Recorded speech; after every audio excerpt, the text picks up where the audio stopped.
Yeah, we're actually into the draft. So of course, no, yung mga staple bands natin lalabas na talaga. Yung Tiny, the Doom, Magnus of course is very highly contested bands throughout the tournament. And we're also going to see the Vengeful Spirit. Again, BKB Piercing Disable, much like Magnus, pero Magnus is AoE, Venge is more single target, and yung positioning talaga is very, very important. So they decide to take out the Vengeful Spirit. BRE Pro right now going on their first pick. So, makikita natin kung ano yung gusto nilang i-implement dito sa strat nila. Tsaka yung yung BRE Pro din, mahilig sila mag-draft ng Snapfire. And if a first pick pa nila to, usually nakikita ko, priority pick to for the squad. It's not even banned. Nandito pa rin siya sa pool. So, same goes for the Faceless Void na nakita ko rin ginagamit din ng BRE. Pero samantalang yung STI Olympians din, favorite pick din nila din to eh. Yeah, I think though BRE Pro are usually seen running this first pick Wind Ranger all the time. They're very confident with this, and STI Olympians decide to come back with that Snapfire. Now, bale, Snapfire here is actually 1 game down as compared to the Mirana. So the two most successful heroes have been played actually as supports in this tournament. No, Mirana, Snapfire, but this Snapfire is still very, very strong, and if hindi siya na-ban during that first phase, then it's going to be a pick in that first phase. So, Snapfire against that Wind Ranger. Let's see ano yung second pick dito coming from each team. Marami pang available, yung mga topics. Ito na yung second pick nila. So, they went for the Oracle pick. I mean, Clockwork is really good against Oracle then. Even the Wind Ranger, someone who can easily, hook shot or even the cogs. Maski yung battery assault, even na mga pagkas ka, di ba, ng Wind Run, still gonna be annoying. Yeah. It's super annoying because that magical damage, that's going to come from the battery assault, and especially if nasa-stuck ka na sa cogs, Wind Ranger really doesn't have a reliable escape from magical damage. Only physical hits because of that Wind Run. But now, it seems like STI Olympians, grabe sila makapag-react ng picks dito ng BRE Pro, no? Ang bilis nila makapag-decide. Parang they already have the strategy in mind. No matter ano yung ipipick ng BRE Pro, as long as hindi nila ma-ban out yung hero na gusto natin, we can react. Tsaka reactive sila sa pickings dito, yung E-Olympian squad.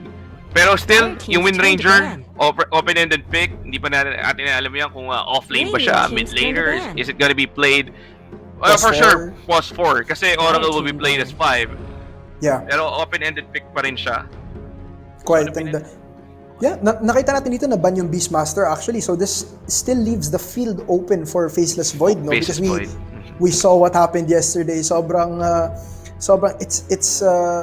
it's a very choking moment when nagko-chrono ka, you have the BKB, and of course, STI Olympians decide to ban out the Faceless Void kasi nga na-ban ng BRE Pro yung Beastmaster, but they decide to pick up an Ayo. Now, nakita na natin yung Ayo actually winning 1 game off of the previous games dito sa the Nationals, no? So, we'll see what STI Olympians will be managing to do with this Ayo pick.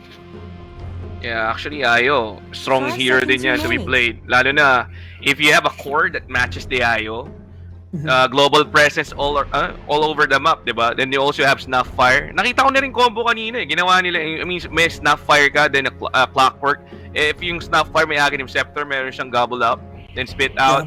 Pwede niyang ibahala agad yung clock to start the fight. You don't have to hook shot, no? Yeah, true. Kumbaga, pang ano na lang yun. Optional na lang din yung hook shot. Well, if yung Snapfire, sobrang yaman. Pero, hindi naman, I mean, sobrang laki din yung possibility na mag-gags din to. Even though na gawin siyang support or a core. Yeah. Now, nag-aano ako dito sa STI Olympian Scalps, no? Because like, if titignan mo, yung Snapfire natin dito and the Clockwork picks, isipin mo, first to face, support to mga to. But, they pick up the Ayo.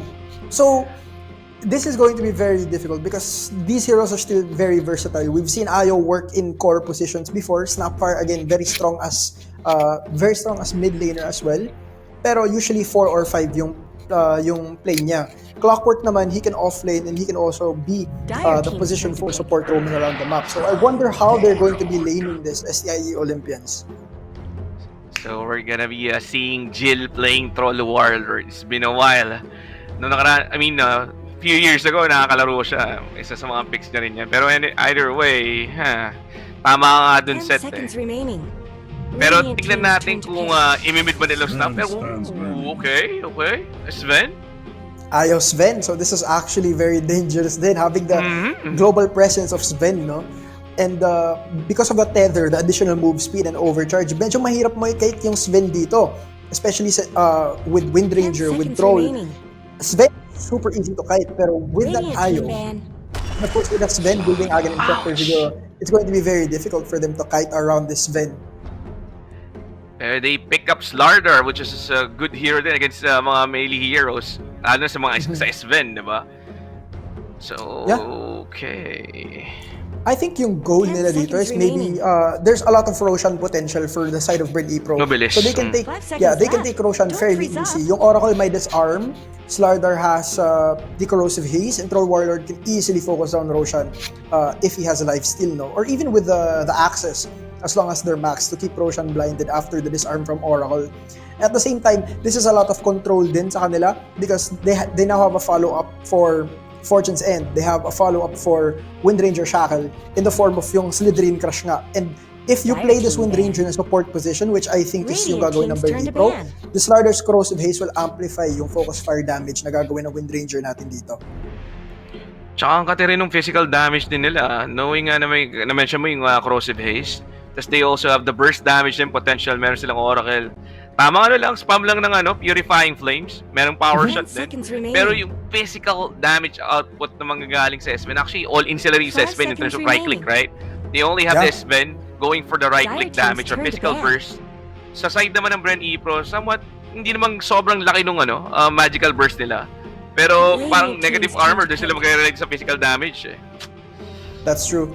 Now, I think the last pick for BRE Pro is either going to be, do they decide to put the Wind Ranger mid or do they choose to run her post 4? Basta, it's guaranteed that BRE Pro are going to look for someone who can easily kite around the Sven din. So, 10 seconds I think I'm seeing Emperor still in the pool, although Emperor is a very easy catch for someone like Clockwork, 5 or someone seconds with Ayo, remaining. with that relocate now. So they're probably going to find someone with a lot of potential to kind of run around the map, making space for Troll Warlord then, along with Slardar and Wind Ranger. And we're going to see that pick, and it's actually going to be the Dragon Knight. So, alright. Okay. So it's decent DK. push power din sa kanila, yeah. Ito yung lalo pa makapaganda. They have the tanky frontliner, may tagabasag silang tower, di ba? Dragon Knight is one hell of a beast 10 din. seconds remaining. Lalo na pag meron siyang Elder Dragon form. That's true. And we've Five also seconds yet to remaining. see someone build, yun nga, Dragon Knight has one of the most underrated Aghanim Scepter upgrades Yes. siguro in the games, no? That final dragon form, which makes him this big, bulky black dragon who has free pathing, can just hit Yeah. towers, has all the bonuses of the previous dragons, and so much resistance. So that could come into play here for BRE Pro, if of course that Dragon Knight comes online a lot faster. But SEIE Olympians now looking for their last pick, and it's going to be the mid laner to go against Dragon Knight as well, unless if they choose to run Snapfire, which is not far off. Pero I'm kind of expecting a bad. Viper pick here, maybe. Oh, And both DP! That's the damage. I mean, the tower that's taker. physical. Yeah. So, It's kompleto still a yung lot of lineup physical, no? For the ulti, pero you do have the Spirit Siphon, you do have the silence, preventing the escapes, preventing the Oracle heals, the False Promise. Kasi in these fights, I think yung dapat gawin ng STI Olympians, they might need to really focus down the Oracle first. Because if you take down the Oracle, you only have to fight through that Troll Warlord's life once. Kasi diba, once he ultis, it's going to be very hard to kill him. You're gonna have to wait a long time. And then my False Promise pa pagkatapos. It's just so hard to fight against a troll like that. So I think that Prophet Silence and that Clock Hook is going to work in unison to kind of scout around in these backlines while keeping yung front lines ng BRE Pro very busy. Tsaka to think na sobrang ganda yung silence ng Death Prophet kasi ground silence siya. Sobrang hindi mo madadad siya na halos. Not unless if you have a BKB or something or meron kayo Lotus Orb. Pero one of the very great spell dito sa game na ground silence, parang na rin, kapatay niya rin halos yung lamang nga lang yung global silence kasi once yung silencer, it casts the silence. I mean, everyone's going to be silenced. But here we go, ladies and gents. Game number 1, best of 2 series. BRE Esports versus the STIE Olympians. Yup. And so far dito, Kalb, sa draft, which one do you think is going to make it big here in game 1 of this best of 2 series? Or I mean this 2 series? sa totoo lang, not gonna lie, I like the draft coming up from the E-Olympian squad. Bakit? Kasi yung mga heroes nila will come up mid-game pa lang, goods na eh. Yung Death Prophet before, sa mga previous meta, di ba, you won't get the Exorcism as early as level 6. Normally, pinipick mo nila, if I'm not mistaken, level 9. I mean, 2 years ago, a year ago yata. Ngayon, automatic. Once you hit level 6, you're gonna put a skill point on the Exorcism agad-agad. So, once na mag-Exorcism na to, it's time. And go time na lagi ng ano yan. Siguro, sasamahan lang siya rito ng siguro a core or support plus 2. Then take towers, di ba? Tamang chepe damage lang. And it will, unti-unti lang, magta-transition siya going for a tower take or objective. Pero before that, pare, simula ko na introduction muna. For the side of BRE Pro Squad, we have Hezelia playing the Slardar. Si Jaina naman for the Dragon Knight. Cat playing the Oracle. Jill sa kanyang Troll Warlord. And Ligaya sa kanyang Wind Ranger. Yep, and on the side of the STIE Olympians here, we have Ron on his IO, Nando on his Ven, Drick on his Clockwork, Cox on that mid lane Del Prophet, and Bem on that Snapfire. Pero balik tayo sa topic natin kanina since I like the draft coming from the E-Olympian squad. Yung Brett ko naman, when it goes into late, my God, this heroes guys. Meron silang Dragon Knight, na-mention namin kanina, lalo na si Seth. Pag meron siyang Aghanim Scepter, sobrang good style nung yung Black Dragon. I call it the Black Dragon because it looks black. Even though I'm colorblind, I know it's black. Yung dati siya, di ba? Tsaka yung tankiness niya, unobstructed, Pat, Tower Taker. Tapos meron pa siya Troll Warlord, which is sobrang good. Pero ito na Battle of the Runes, magandang Fortune's End. It will connect on 2. However, na-secure pa rin ng E-Olympians dito yung Bounty Rune sa bottom lane. Yup, and now Jill taking some harass here from Drake. Grabe niya yung damage ng Battery Assault. And as of right now, it's still a 1 for 2. So 2 going for the side of BRE Pro. Mina, wala pang kumukuha dun sa nasa jungle sa dire side, no? So STIE Olympians. Pero I think naman yung side ng E-Olympians, they know, nandun pa yung bounty. And they have a lot of time naman. Siguro yung support, it might go to the Oracle din. I'm sorry, Oracle tuloy. Either going to be the isang support sa bottom lane. Yes. So, most probably the Clockwork. Yeah, Drake is probably going to go pick it up once assured niya na hindi mamamatay dito yung Snapfire. So, this is going to be an off-lane Snapfire actually from BHM. And right now, yung mid lane is the most interesting because like, ito yung magde-define kung what happens eh. You have to know which one yung gagalaw first. Is it going to be Jaina with with her Dragon Knight, or is it going to be Cox on that Death Prophet? Sino yung makakauna ng kuha ng stacks? Sino yung makakauna kuha ng tier 1 tower? Sino yung makakauna ng ikot? And right now, Cox being super aggressive with that Spirit Siphon as soon as he gets level 2. Jaina being a little bit pressured here, pero may Dragon's Blood naman siya. That passive and that extra armor to make sure not a lot of these physical hits do make a difference. Tsaka yung Dragon Blood, yung Dragon Blood talaga sobrang extra armor din yan, plus regeneration. Normally kasi matchup Crobellus, yung Death Prophet versus Dragon Knight sa mid lane. Sobrang pati magpa-farman lang yan. Pero nakikita mo na push back pero sa bottom lane, Scatter Blast will connect, Battery Assault. However, is it that effective?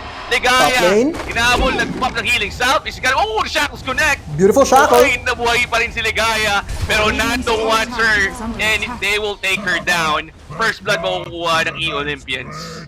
Yup, and very nice practice there coming out from STIE Olympians. No, they changed the tower aggro, they shift the tower aggro. So inatake ng Wisp muna, inatake ng Ayo muna yung Torre para mag-change aggro. So siya yung atake ng Torre instead of the Sven. Ang kate ng Spirit Siphon na level 1 pa lang. Sa bottom lane again, instant pop agad ng Battery Assault yung Clockwork dito ni Drake just to be sure na hindi siya maaras pa. I think then there's one weird interaction na mangyayari dito sa bottom lane, no, because there is a purge that's going to come from that Fortune's End. So if ever he uses the Battery Assault first, it will be dispelled, I think. But he has to wait for the Fortune's End before niya pwedeng gamitin and before niya pwedeng takbuhan etong either yung Troll Warlord or yung Oracle dito. So Drake has to be very careful about his spell usage dito sa bottom lane. He might want to rotate a lot earlier since yun nga, parang nakaka-cancel out yung pwede niya magawa dito sa bottom. Tsaka actually maganda rin yung yung Fortune's End sa Warcry. Lalo AOE siya. Fortune Sense AOE din, di ba? So, anyway. That's right. Sobrang goods din yung spell dito sa game na to. I mean, good pick talaga yung Oracle. Even though it was first pick Wind Ranger, second pick Oracle. Ang ganda rin talaga. Okay, wala namang problema talaga mag-draft dito yung yung BRE Pro eh. Ang nangyayari lang talaga is yung in-game execution nila. Pero makikita ba na they made major adjustments ba or some adjustments dito sa game going in. So, para makakuha nilang elusive one win dito sa tournament na to. Yeah, that one win that they really need. And speaking of one that you really need, Jaina on that mid lane taking a bit of a rush from Cox, but Cox is super low. She's fine. Level 2 na Dragon Blood. I mean, she can tank any damage coming out from that Prophet right now. Unlike kanina level 1, ibang usapan na pagdating ng level 2 eh. That's right. Pero Spirit Cypher is still going to be super annoying. But as I say, that cat goes down in the bottom lane to BHM, and maybe they're going to go for another one. Jill is going to get stunned up by the Fire Snap Cookie. BHM? No, doesn't decide to go for it. So, they do take down that pesky Oracle. Very annoying dun sa bottom lane kasi that Fortune's End, those purifying flames. When answer talking about that, Nando in the top lane, taking some harass from Ligaya and Hizelia, but Ron is going to be there to secure some space for Nando, keeping his carry a bit healthy here. Yeah, sakto din eh. Ang hirap din talaga. May sustain, may buff din yung tether coming from the IO.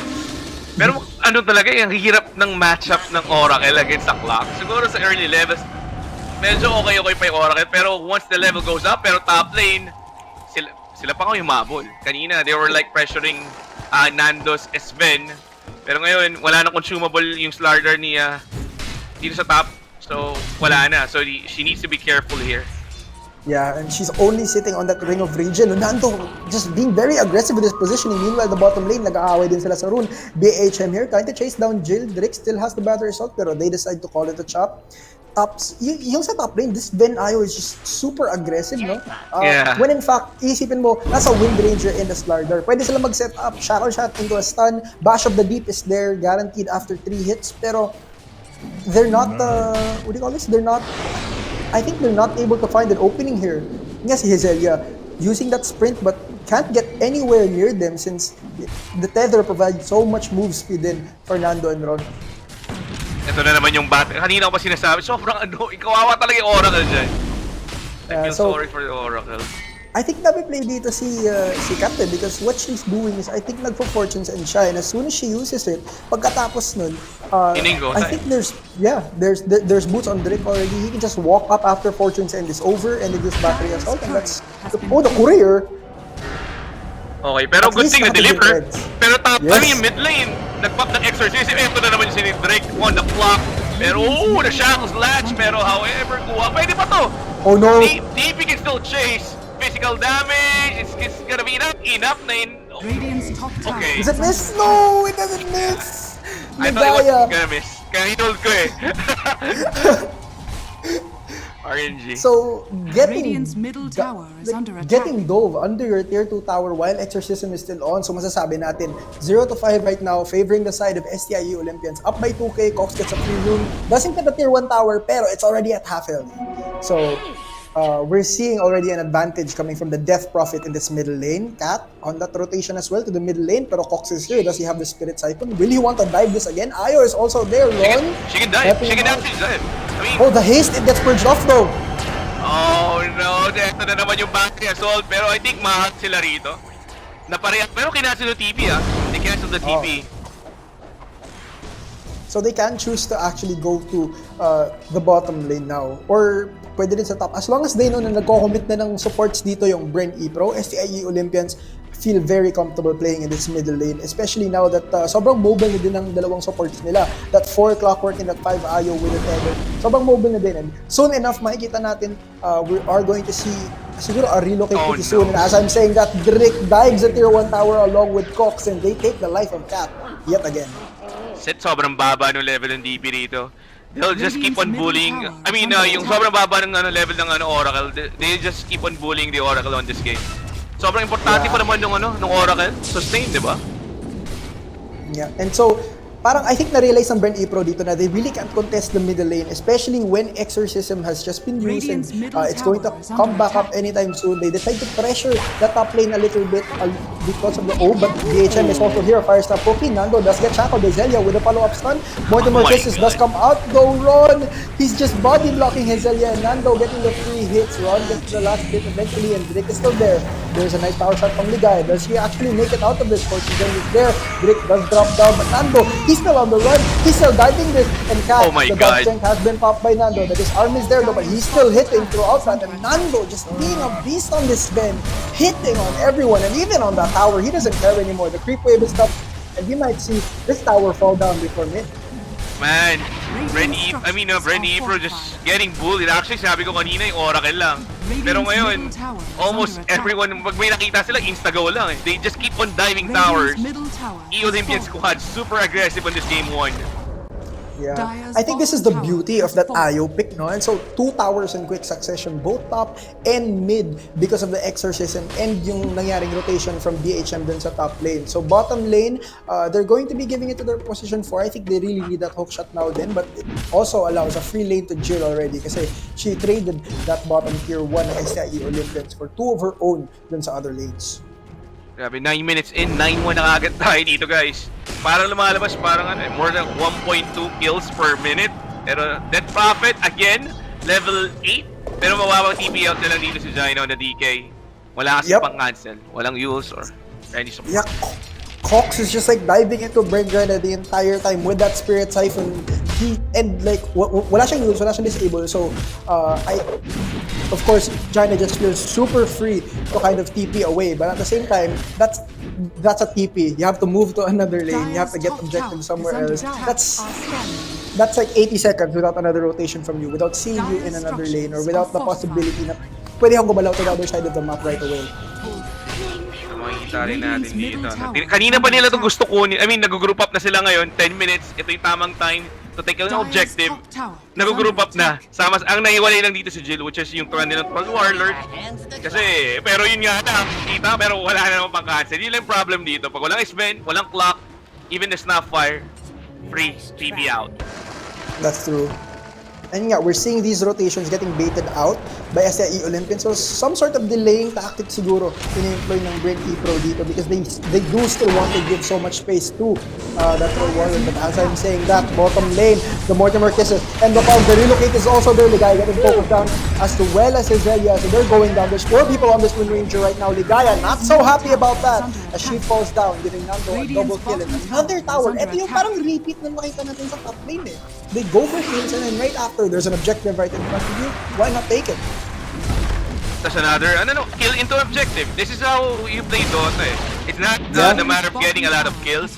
Ang importante talaga dito, after getting a successful kill, dapat mag-transition into objective or a tower, pero Jaina being changed. Ito na naman, TB out. The recognition, walang Yules. Again, matagal pa eh. Kailangan niya pa ng Void Stone to have the Yule Scepter of Divinity.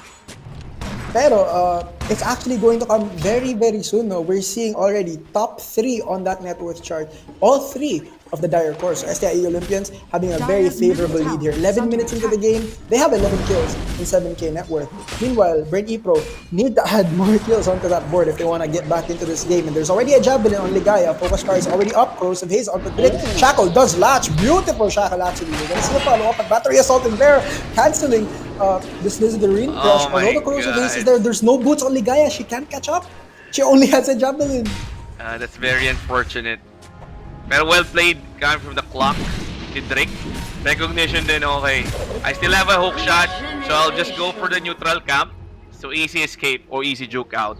Sobrang good. Yeah, I mean, most people think of hook shot siguro as this one-way initiation tool, no? Pero what you don't know is that you can actually use it to hook shot onto creeps, onto neutrals, para you can also use it as an escape mechanism if ever you need to. However, Jill is farming for an SNY on the troll. Wala, kailangan niya talagang gawin to eh. Hindi siya pwedeng sumama kaagad eh. She needs to secure a farm.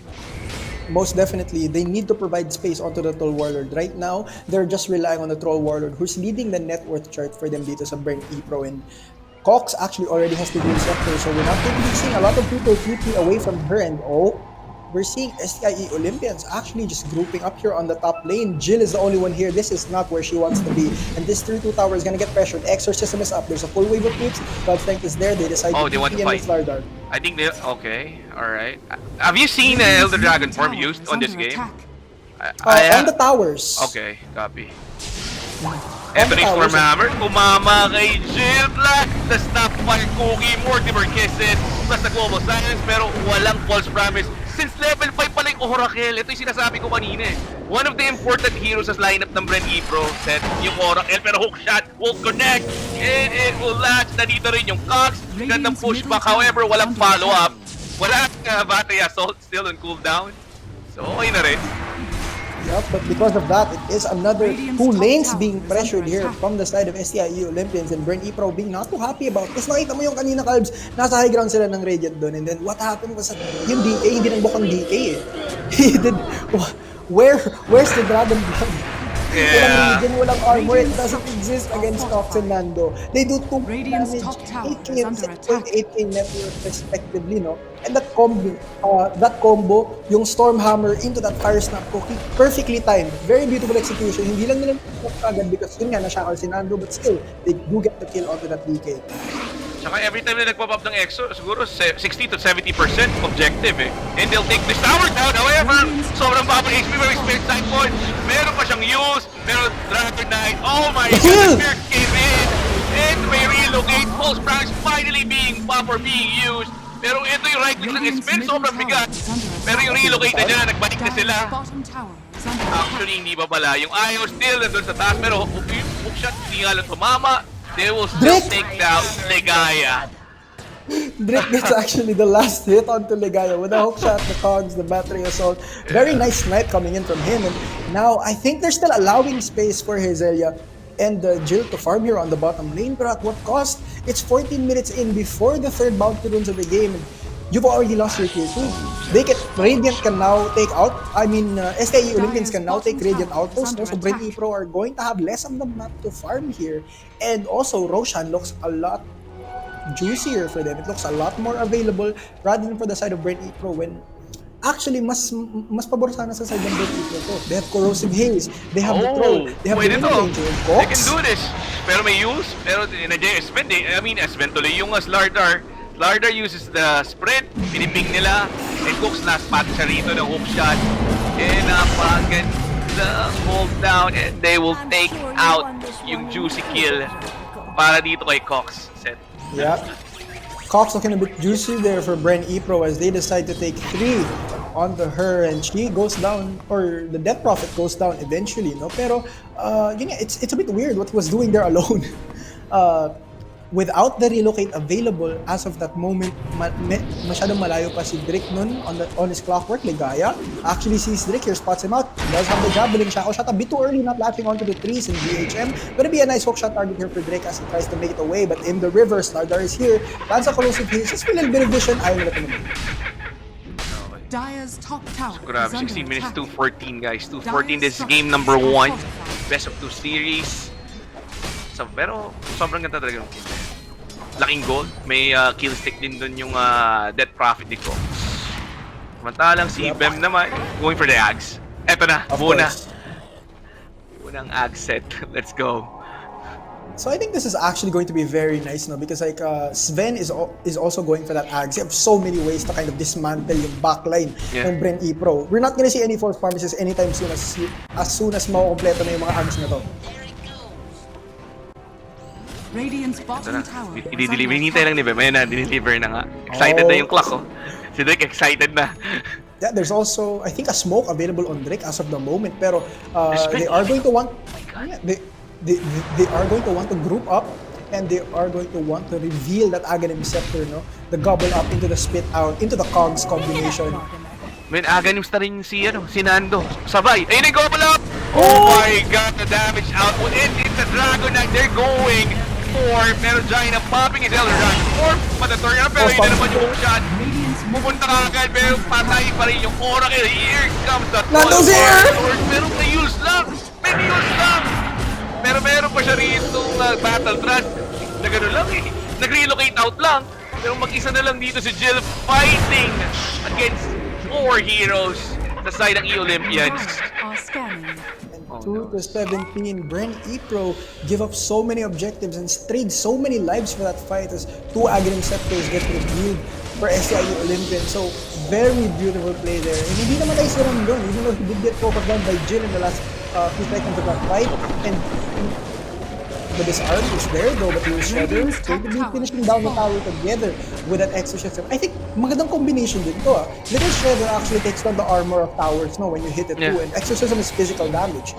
So it helps exorcism push a lot faster. There's actually a lot of synergy here sa picks ng STIU Olympians. Maski disarm mo yung yung Death Prophet spirits kasi That's true. It just keep on hitting towers din yung mga spirit. Are you gonna go for a smoke? I think they need to contest Roshan here if ever mafe-feel nila na pumunta ng Roshan yung E-Olympians. However, E-Olympians, they're just going to take 2 heroes down to the bottom lane. And if titignan natin, these are the 2 heroes na malapit ng masolo kill yung mid lane ng Ben Ipo kanina. Fox is here. Nice illusion room. Yeah. Actually dispels the corrosive haze right away. There is a silence BHM. Tars na Pookie into the soul siphon. And now look at that damage coming out from Fox and BHM, and he just goes down. Hezelia just goes down so fast. Diffusal Blade already finished up on Jin, however. Pero is this going to be enough? The Blink Dagger, I think, is also up on Jaina. So I think that's why they tried to make a smoke play kanina, pero they're the ones that did get caught out. Tsaka I don't think kaya nilang, alam mo yun, kaya nila mag 4v5 sa ngayon. Siguro early pick-up, pero gandang side. Nagkamali ba yun? Pero anyway, kung siya 2v used. It was the gobble up and spit out onto the cliff. Pero it's all Gucci. May hook shot naman si Drake, and they don't get the kill on Ligaya at the very end. Actually, okay din naman in a way, no? Spit out mo sa cliff, sa taas. May hook shot maaari naman. Parang nag-ward lang for the exhibition. Yeah. The alley-oop plays coming out from SEIU Olympic Touring. Oh. This duo just running into the post 1, 5, and 2 of Bren Epro. Do they actually make it out alive? I don't think Drake has a chance here. He does. And a happy little tree is planted on his grave. Jill is gonna be very, very happy about that kill. Yun lang yung kaya nilang gawin pick-offs, then siguro yung troll just keep on farming. Kaso, Nando, may bahala kayo. Hindi namin kayo pag-farm. We want to end this game fast. I mean, as soon as possible. Ako may Yulstone. Okay, lumabot. Bumalik pa nga dito. Yep, he does not get caught out. Yeah, this is where how broke your Oracle comes into play. When he gives up on building those mana boots. When ayaw niya mag-build ng arcade boots because he can't farm it anymore. Or he's not getting enough passive gold. He has to stay alive. He needs that move speed. Magta-tractor boots na lang siya. Wala parang so ang hirap kasi maglaro. So pag sobrang behind kayo So, down by 19,000, almost 20,000, 21 minutes. Ng kalaban nyo nasa top 3. Diba? Yeah. I mean, it's a pretty difficult position for Bren Epro, especially when nakikita natin the position 5 on SEIU Olympians almost has been farming as well as their off-laner. So Hezelia not too happy about being only a few hundred gold above Ron in terms of farm here, in terms of net worth.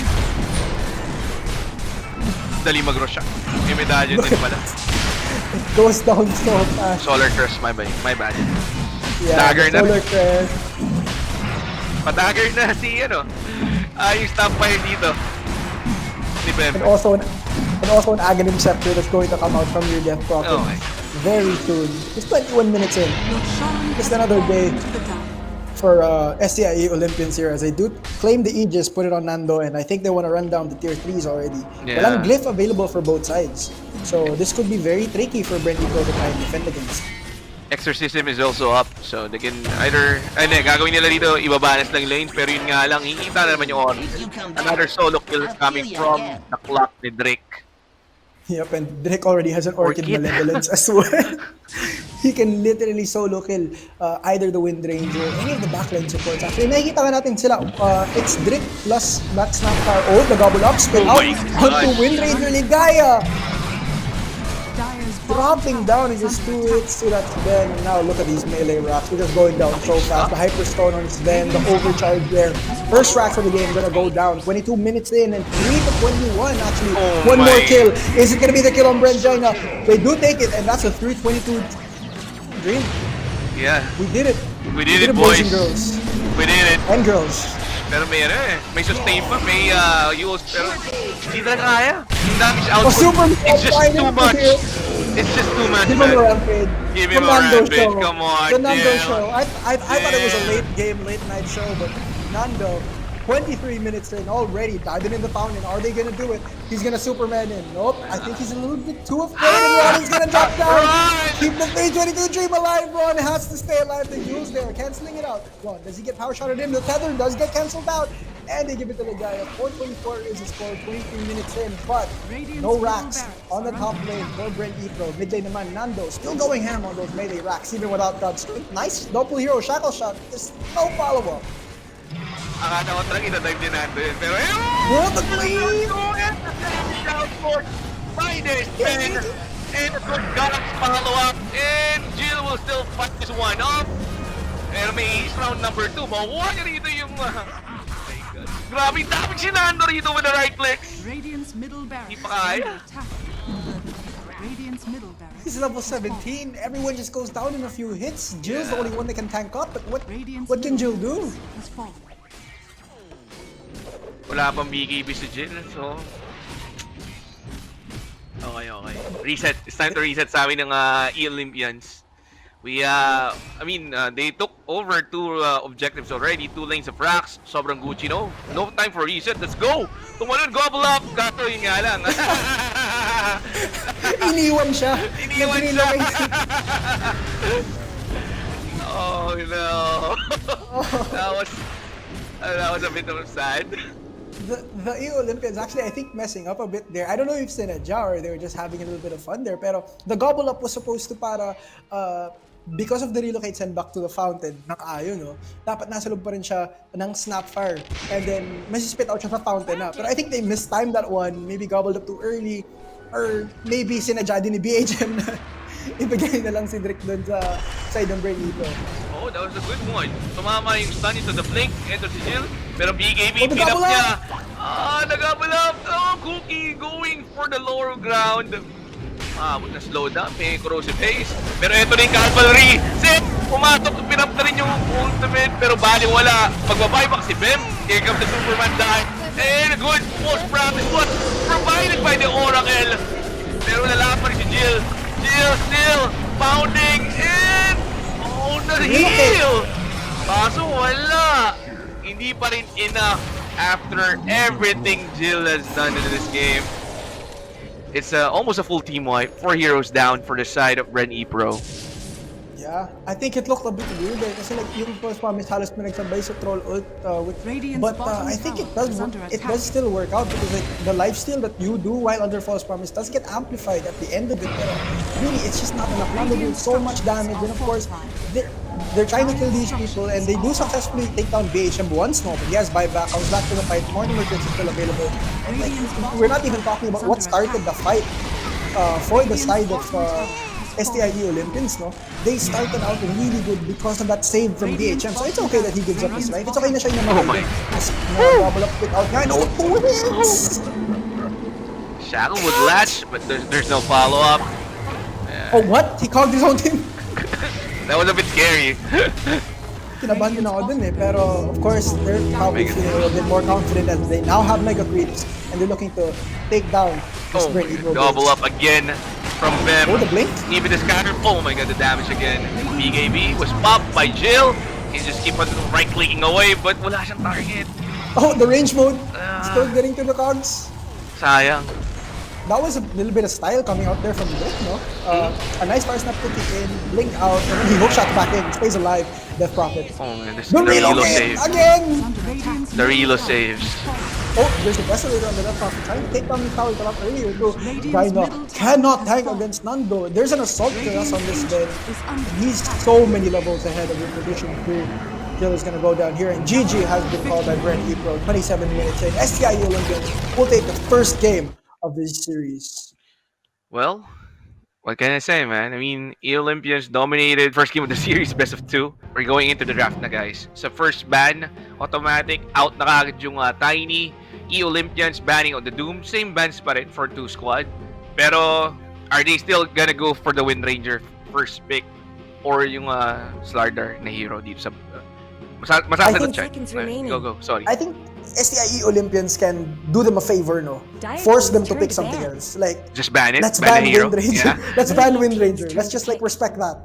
So that we can show them the door, like open up new possibilities for them in terms of draft. Baka nga, like, pero of course STIE Olympians don't want to do that. They know they can beat the Wind Ranger. So they keep it on the pool. And they're going to be first pick. They're going to be Radiant actually this time. So STIE Olympians, we're going to see how they perform on the Radiant side of the map as they do try to take their first pick. And are we going to see the Snapfire again? Bro, not banning out the problem heroes from last game eh. I think kukunin naman ng E-Olympians ng Snapfire. Oh, okay. They went on a different path. They went for the Bloodseeker first pick. Yeah. May option dito yung Brent to go for the Snapfire. But the question is, Wind Ranger nga ba ulit? Pero I don't wanna see that Wind Ranger again, Cubs. Ayaw talaga makita. Parang hindi siya nag-work for Bren eh. Bloodseeker is good against Wind Ranger. That's true. 5 seconds remaining. Rapture mo lang yan, then combo Blood Right. Hindi ka makapag-win Wind Run. Yeah, Wind Run out if you're facing off a Bloodseeker. Medyo mabigat din talaga. Heto, they're taking a while, so I really think they're thinking about it, and they're not gonna take the Wind Ranger first. They do take the Snapfire. So Snapfire is gonna be very good then. You have a lot of wave clear. You have a lot of repositioning that's available. Yun nga, nakita natin kanina, repositioning, very important. The Ags as well. It's also very good. And another nice combo with the Bloodseeker. Yeah. Earth Spirit gets picked up by STIE Olympians. Rapture mo, Earth Spirit has good kick.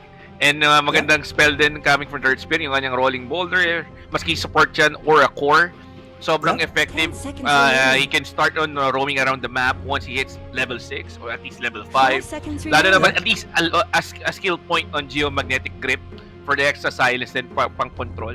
And of course yung Magnetize, so sobrang good. Radiant team ban. Yeah, yung Rolling Boulder din kasi dito, and also the kick, it combos up really good against the with the Blood Right for the Bloodseeker din. And speaking about what combos with what Faceless Void picked up here by BRE Pro. So makikita natin dito yung Chronosphere combo na ginagawa ng karamihan, no? Faceless Void, Chronosphere into that Snapfire, Mortimer Kisses. So also very, very good.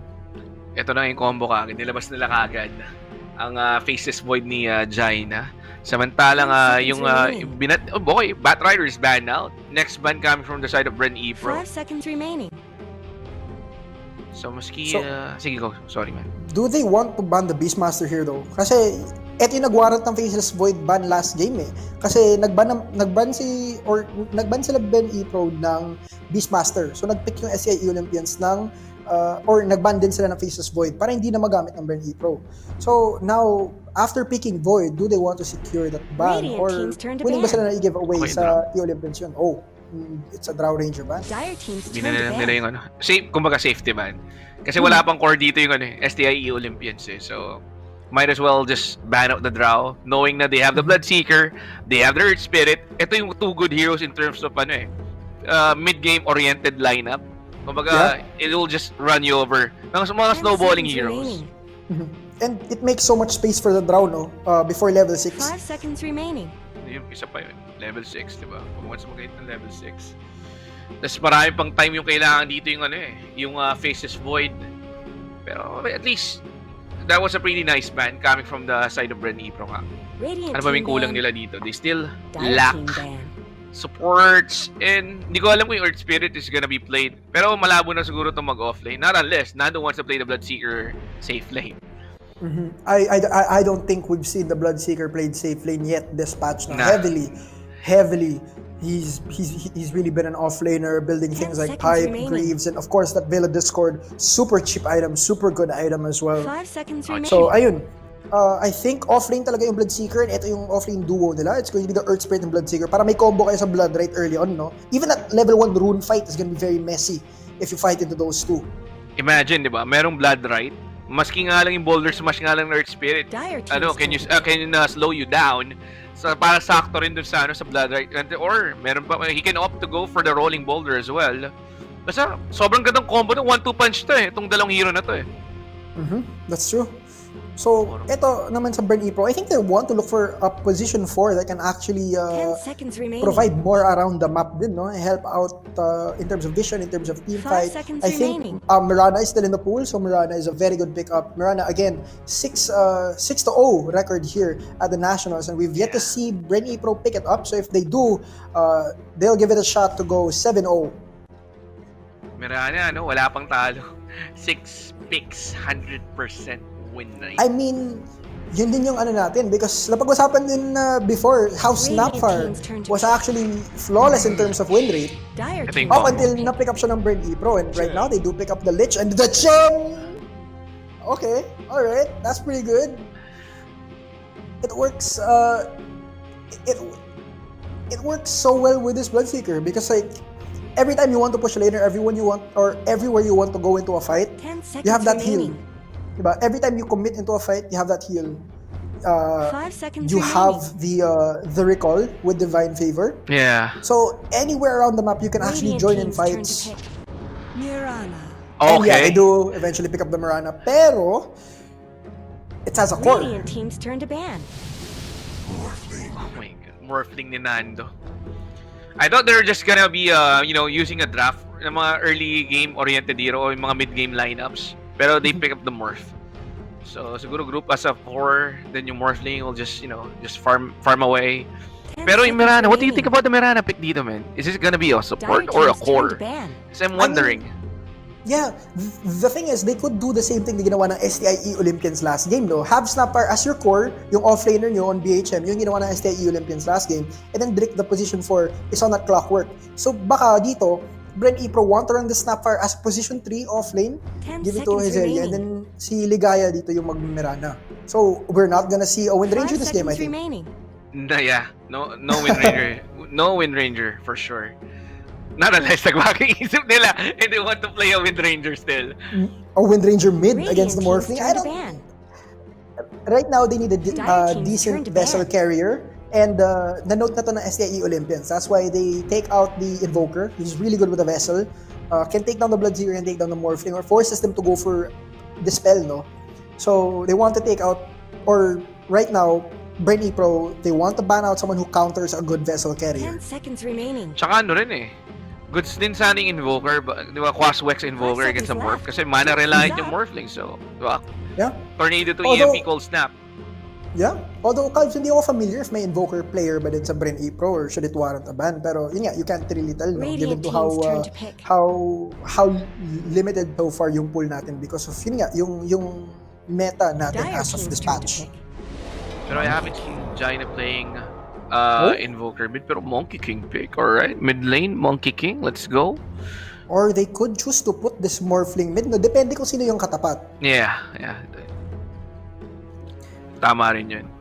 Alright, so Void Spirit is still 10 in the seconds pool. remaining. Also very good against the Chen. Ember Spirit as well, a good vessel carrier by the way. 5 So seconds both remaining. spirits still in the pool here.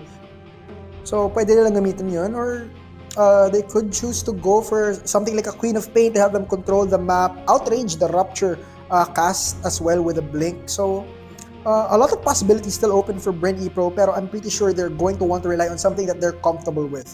So much like kanina, yung DK pick I think was very comfort for BRE Pro.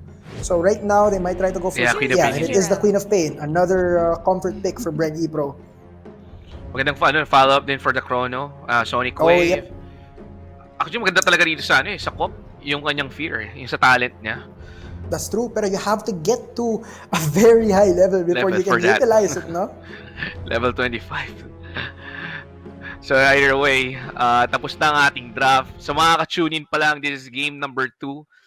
BRE Pro versus the STIE Olympian squad.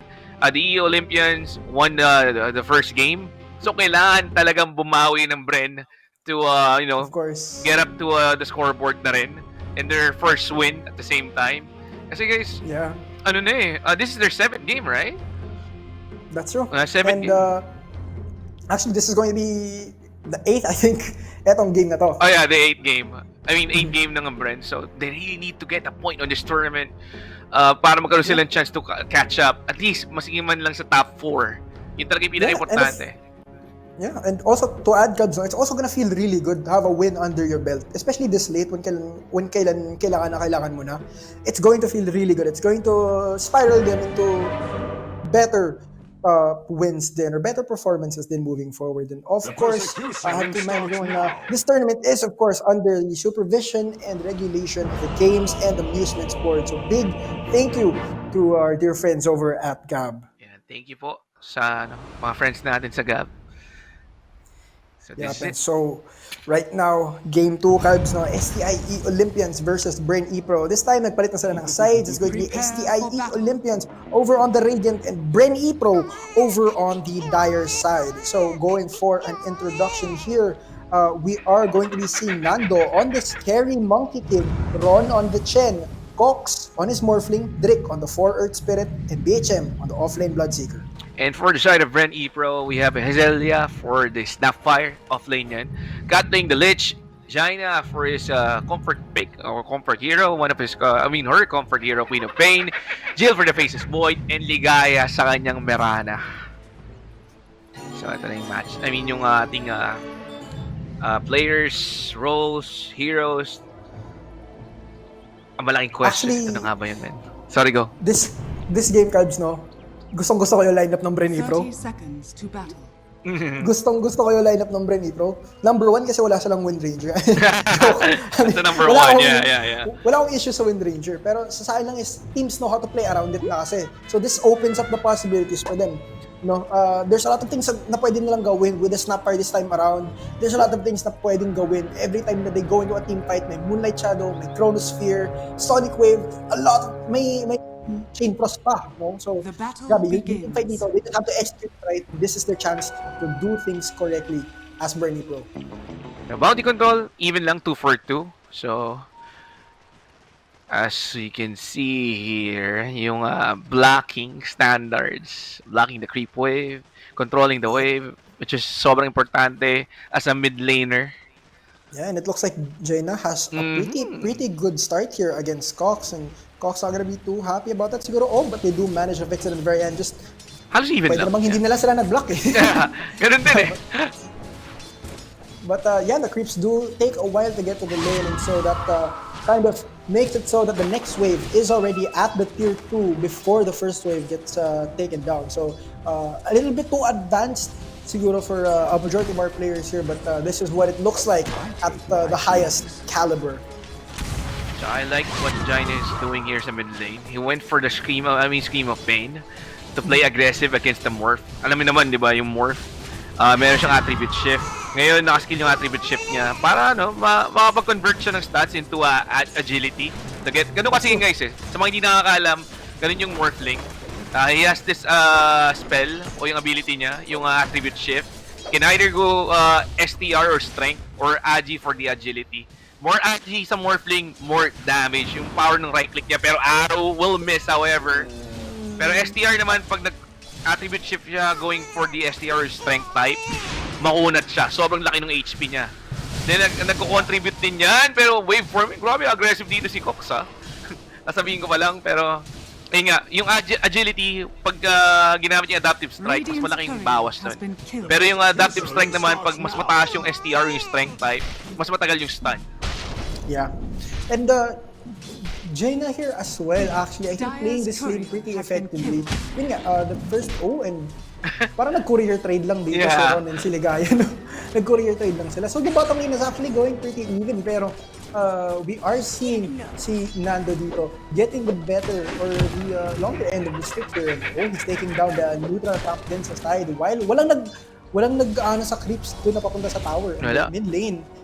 This looks very dangerous. Jaina already used the salve, no? And she's carrying another one, and she's sitting on one fairy fire with no mana. So this is actually it's such a risky lane for both of these guys. Look at the Morph, yung Morph Ticox doon. Talagang sinagad niya eh. Sinagad niya yung Agi, sobrang baba ng HP niya. Uy, pero first blood, Rick, napanish siya doon. Napanish si Jaina. Sobrang low niya doon, man.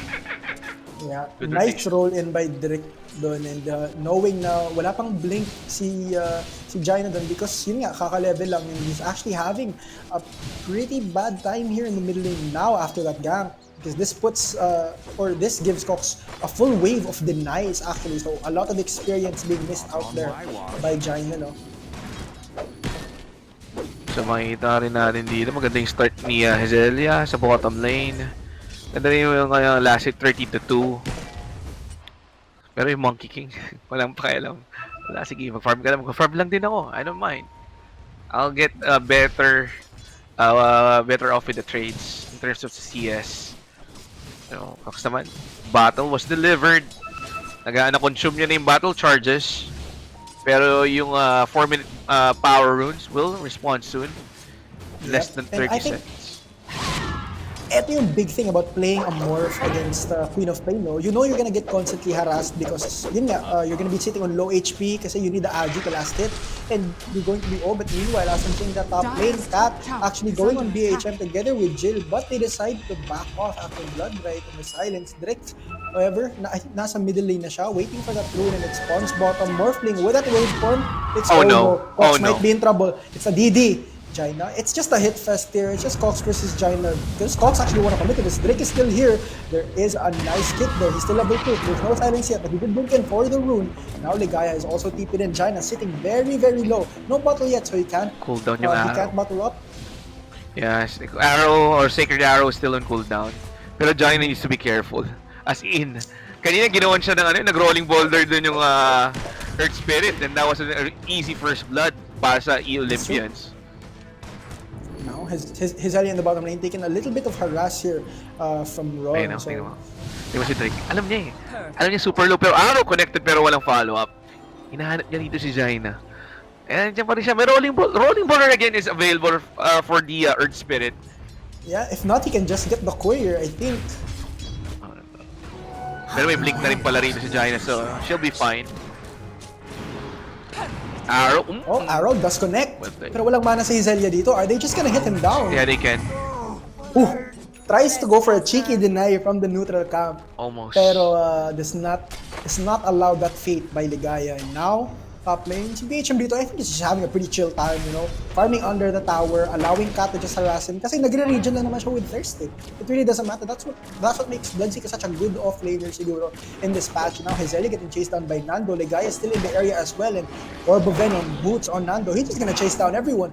Ligaya does leap in, expends 2 leaps. But Nando also has a jump, gets on a tree, he still has the bounded strike, does go for it, doesn't do enough damage, but he still has those few hits available. Does he actually get this? And he does, he chases it down, he doesn't care about the creep that's chasing him now, he just got bottom. Meanwhile, mid lane, Jaina also gets tied, his Morph actually takes up, or he actually takes his ult at 6 and does get the blink, does get the Scream of Pain, has enough mana, top lane Jill. Are we gonna see a 4-man wipe from across the map? But no, Jill gets out of there. It started up with Nando chasing Mirana. And at the bottom lane, Nando once more. No, it's not gonna be enough. Pero yun nga, then sa mid lane, after mid lane, pero another kill. Oh, it's Jill! Oh, it was unlucky. Yeah, and this is more or less like the same thing that he's... Kuha siya rito. But now, Chen's here too! Kuha siya rito. That was a pretty bad TP. Huli siya dun, yeah. It's just so nice the combo that these guys are doing. You know, there's the Blood Right, you get the slow from the boulder. Another one, Hezelia, they're just falling down one by one. We've seen this happen last game, no? We've seen this happen last game. This much of a lead, 7-1, 6 minutes in. Towers are getting pressured. Like all the lanes are just being so aggressive from SEO Olympians, and Brent Pro have nothing to do against it. And another thing, no? Diba? Jill? Nag-TP rito yung Void, pero anong gagawin ng Void hanggang sa Monkey King? Maski sabihin na even level, may hirapan pa nga rin siya mag-farm dito eh. And what now? Level 6 to Monkey King, level 4 lang yung Faces Void. Saan magpa-farm? Saan makunin Jill yung farm niya? He's not gonna be able to stand in front of the creep wave and take hits. Oh, nice deny coming from Hezelia, but she will pay with her life. BHM is over here. I saw Divine Favor. Somebody's coming in. I think it's the Earth Spirit. Hezelia is here. BHM, yup, Drake is here. Rolling in. BHM tries to get the last hit, but Drake does get the nice kick. And now Nando actually in a bit of trouble here, but does get the regen off. Jill's here. No Promise Spear yet. He's just getting lifesteal. Oh, finally, Nando got punished for his aggression. Yeah. Look at the items on our Queen of Pain there, Jaina just queuing up so many Observer wards, but does get the final hit onto Nando. And so he will pay Radiant's for bottom his aggression. tower is under attack. Pero, yun nga, they had to send 4 people there. They had to endanger their carry. And you had to leave the middle lane. Dire are scanning. Level 8 against level 7. Look at the right click damage. Rolling boulder. Oh! Coming from Drake. Almost. He was just a bit late. Let's go a second late. Pero patay pa ni si Kat dito on her Lich. That was actually pretty good timing din. I mean, Nando just comes back to the bottom lane. He knows this Chronosphere cannot kill me. This arrow is not gonna land. It's not gonna hit. And he's just threatening Jill at this point. Are you gonna use this Chrono defensively? Are you gonna time walk, rupture? Oh, it doesn't come out. He uses the blood right anyhow. Ligaya also the arrow does not connect, but Nando is still chasing. There is an urn onto Ligaya already, so she's gonna be the one that's building the vessel. Gets out of there, but Chen is gonna spot her in that jungle. So 10-2, 9 minutes. Grabe, 12 kills in 9 minutes, man. So many and kills. That's a 5k lead already for the side of STIE Olympians, and this is very snowballing. The chrono onto the middle lane. Marquez is Sonic Wave. Are we gonna speed? Okay, alright. Gigil. Maybe he just wanted to get the range. I don't know, but like they get the kill. We don't need to expend 3 ults for it, but they do get it anyhow. They're just showing how much they really value a kill onto the Morphling, and now Ligaya is trying to make it away. Rupture is available, and they do have vision. Cross armor repair kind of change things, but no, Sinister Gaze already gets tossed out as well. Ligaya is not going to make it out alive with this, as Ron, BH, and Edric will take her life. China making her way over to the top lane. I think they want to pressure the top tower, as Nando is doing the same thing over on their bottom tower here. Medyo overkill lang yung nangyari, pero either way, kill is a kill. I mean, like, it's a successful first Chronosphere of the game. Level 1 Sonic Wave. Matagal din yung cooldown, so might as well use it na. Samantalang top lane though. Yeah, top lane. I was about to mention. Jill in trouble. The time walk is available, I think, for Morphling. It doesn't even She's need dead. Another rolling boulder in, coming from Drake. Oh, the that was right. bad. The pure damage coming out from this Bloodseeker is just too much for them to handle, and there's just so much disable. There's so much like. There's so much annoyance coming from Drake, and as I say that, he's stove the tier 1. Nice little bit of damage, but does make it out alive. I said that too early. Caster's Curse, and he does drop down at the very end. Drake feeling a little bit too confident there, giving up a mega kill streak kay Jaina dito ng Bren, so she's gonna be feeling pretty good about that. Maganda na sana yung geomagnetic grip to silence up the girls from BRE Pro, pero inabol pa siya ni Jaina. Good blink in to get that last hit sa Sonic Wave. Yeah. As of this moment, siguro mahirapan na talaga yung BRE Pro. We're seeing na hindi na nag-rush ng Aghanim Scepter dito yung snapper nila, no? Nope. Instead, going for that halberd kasi you need to stop that Morphling, you need to stop the Monkey King from hitting people. Kasi the Monkey King, he's gonna get stacks up, no? ng Jingu Mastery niya. And once it gets to 4, he's gonna deal so much damage for the next 4 hits din. So they want to stop that. They want to stop him from hitting. And I think they want to go for a kill here. Tapang ni Nando. Nag-3 dance pabalik. Okay, alright. Nando's being chased up. Pero dito yung kanyang friend. Nandito si Drake. Arrow will miss. And the Cookie will miss as well. 2 misses. Little weird misplace here coming from the side of BRE Pro. But it's alright. Ron is here, just trying to scare them off, giving space to Cox in the top lane. And we've seen this Morphling get solo killed before, but that was without the Chrono. No? Now that there is a Chrono, will we see Cox try to try for it at the top lane? Ron just being very annoying this bottom lane. I think they want to take this tower now. Yeah. Para mabilisan lang nila. Ay, okay. They'll just back out. Top lane, hindi si Jill Wala, hindi naabutan. Hindi naabutan ni Ezelia. Yeah, nakita I think yung TP ni Ezelia dun, so that's why the Morphling also decided to TP. But into the middle lane. Meanwhile, hindi rin tumama yung arrow ni Ligaya. It's way off a bit. Yep, just a bit off the mark, but that's alright. The rest of the game to make up for it. 9k lead now for STIE Olympians, and BRE Pro still have tons of space left to come back in here. They do have the Faceless Void in the Plane of Pain, so they do scale a little bit harder than into that mid-game, late-game. Pero with the way that the Chen, Earth Spirit, and Bloodseeker are rotating from the side of STIE Olympians, siguro medyo mahihirapan dito yung BRE Pro to, again, find that space that they need for all their cores properly. And already, they're +1 hunting Jill. Nando with the Echo Saber. May boundary strike. Rolling boulders, yung magnetic grip, where is it? Pero magnetize was used. I think it was on cooldown yata, yung boulder. That's the reason why hindi niya na-cast agad. Pero sa bottom lane naman, good usage of the illusion rune.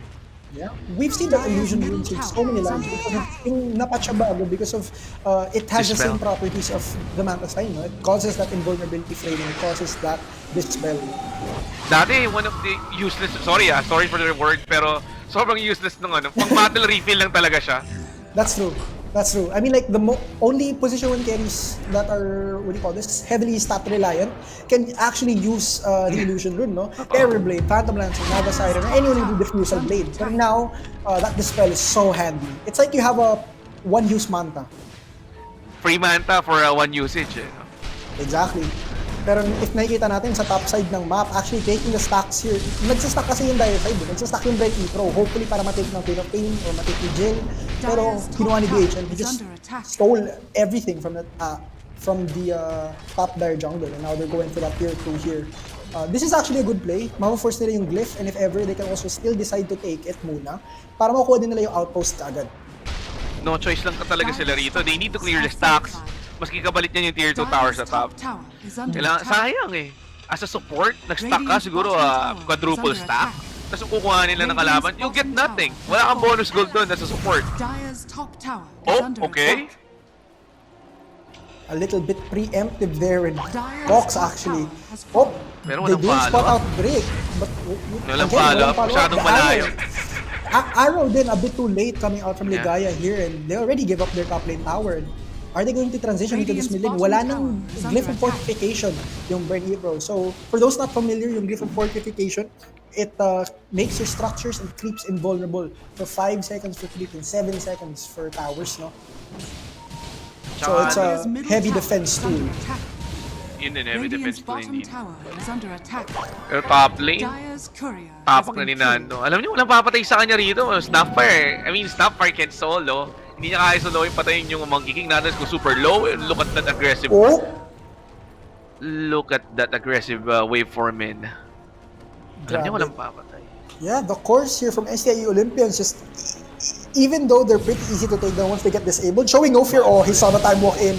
Fox Oh, no. is gonna be very hungry for this. Oh, the Good. rolling boulder a little bit off the mark. No grip as well, but I think they're just scaring him off. It's better to not kill him and just waste his time, I think is the call. Kasi like, if you allow him to die, he's just gonna respawn, he's just gonna go to another lane. Better keep him busy.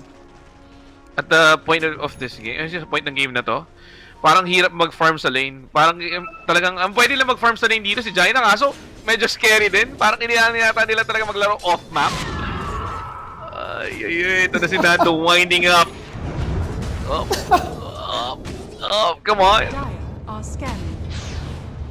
He just Wala. decides to farm it. Pero may nangyaring fight! May nangyaring fight dito, one big fight.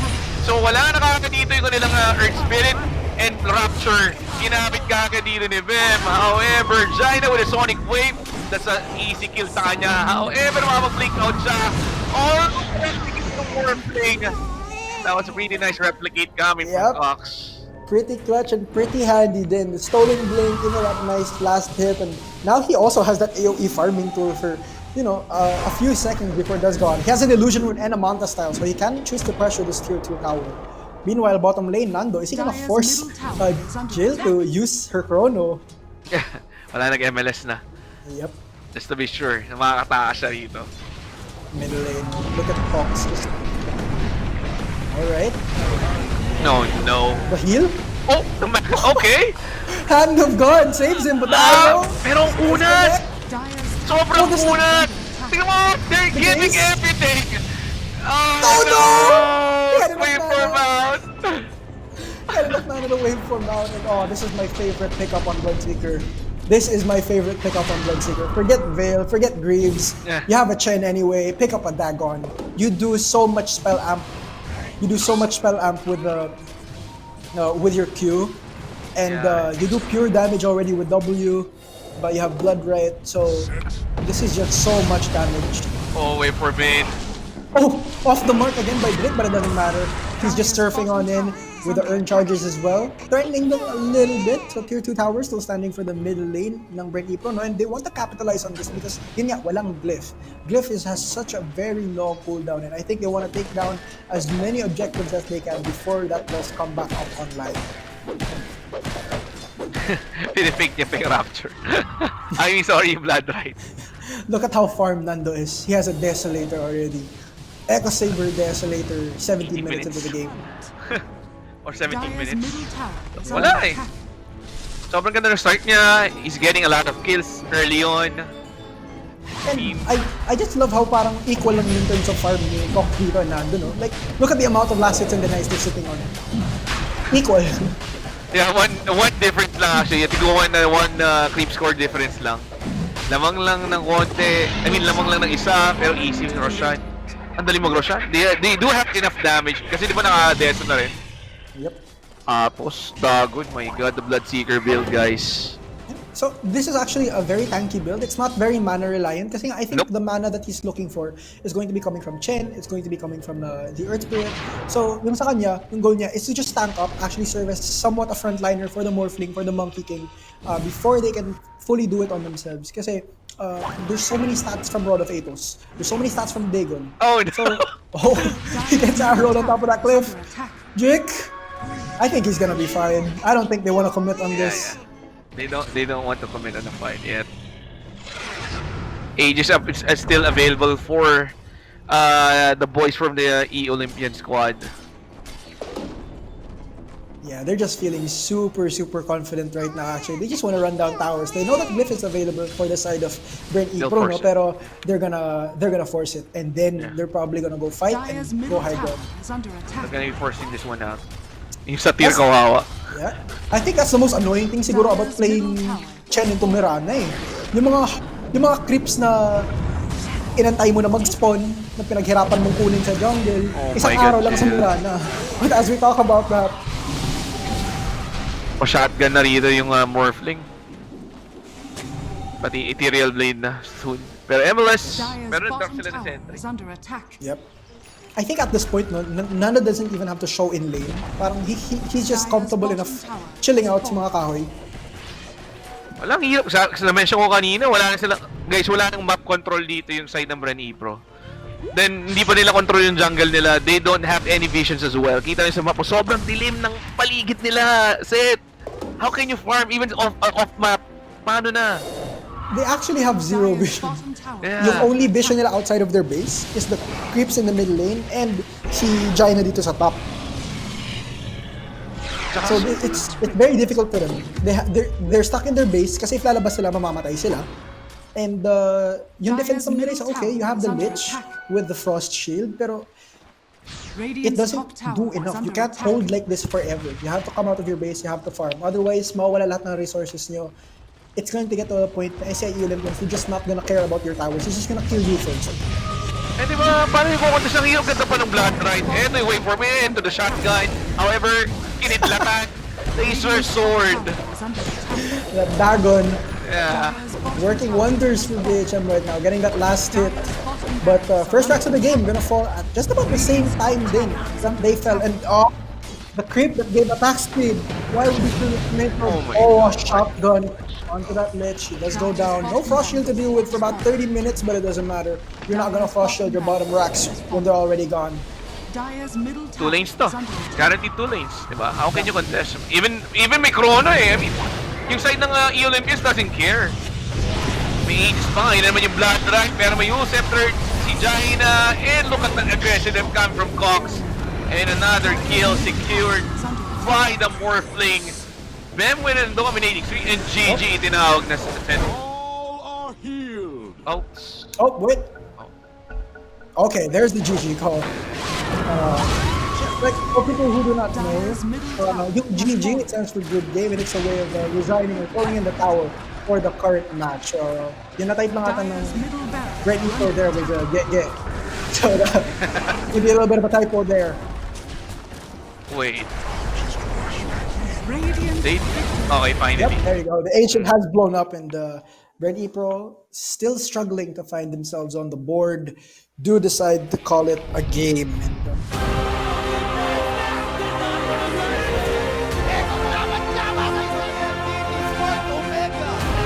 Champions.